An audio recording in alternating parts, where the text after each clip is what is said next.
18 വർഷം മുൻപ് നടന്ന കൂട്ട ബലാത്സംഗ കേസിൽ പ്രതികൾക്ക് 40 വർഷം തടവ് ശിക്ഷ വിധിച്ചു കോടതി. തിരുവനന്തപുരം അതിവേഗ കോടതിയുടേതാണ് വിധി.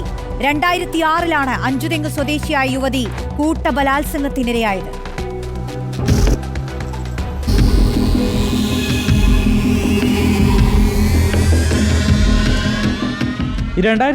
സെപ്റ്റംബർ 29-നാണ് കേസിനാസ്പദമായ സംഭവം.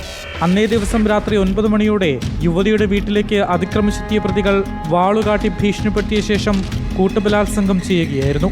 വെട്ടൂർ സ്വദേശികളായ ഷാജഹാൻ, നൌഷാദ്, വക്കം സ്വദേശികളായ ഉണ്ണി, ജ്യോതി, കീഴാറ്റിങ്ങൽ സ്വദേശി റഹീം എന്നിവരാണ് കേസിലെ പ്രതികൾ.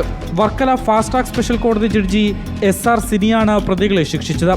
40 വർഷവും 6 മാസം തടവും 2.35 ലക്ഷം രൂപ പിഴയുമാണ് ശിക്ഷ. ഇന്ത്യൻ ശിക്ഷാ നിയമം 143, 147, 450, 366, 376 വകുപ്പ് പ്രകാരം ആകെ 40 വർഷവും 6 മാസവുമാണ് തടവ് ശിക്ഷ വിധിച്ചിട്ടുള്ളത്. കൂടാതെ ഫൈൻ ഈടാക്കാൻ പറ്റുന്നുണ്ട്. ഈടാക്കുന്ന ഫൈനിൽ നിന്നും 2 ലക്ഷം രൂപ ഈ വ്യക്തിമായ വീട്ടമ്മയ്ക്ക് നൽകാനും കോടതി ഉത്തരവായിട്ടുണ്ട്.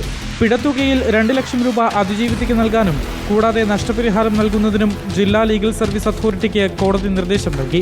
2010-ലാണ് പോലീസ് കോടതിയിൽ ചാർജ് ഷീറ്റ് നൽകിയത്. 3-ാം പ്രതി ഉണ്ണി വിചാരണയ്ക്കിടെ മരണപ്പെട്ടിരുന്നു. 5-ാം പ്രതി ഷിജുവിനെ തെളിവുകളുടെ അഭാവത്തിൽ കോടതി വെറുതെ വിട്ടു. റിപ്പോർട്ടർ, തിരുവനന്തപുരം.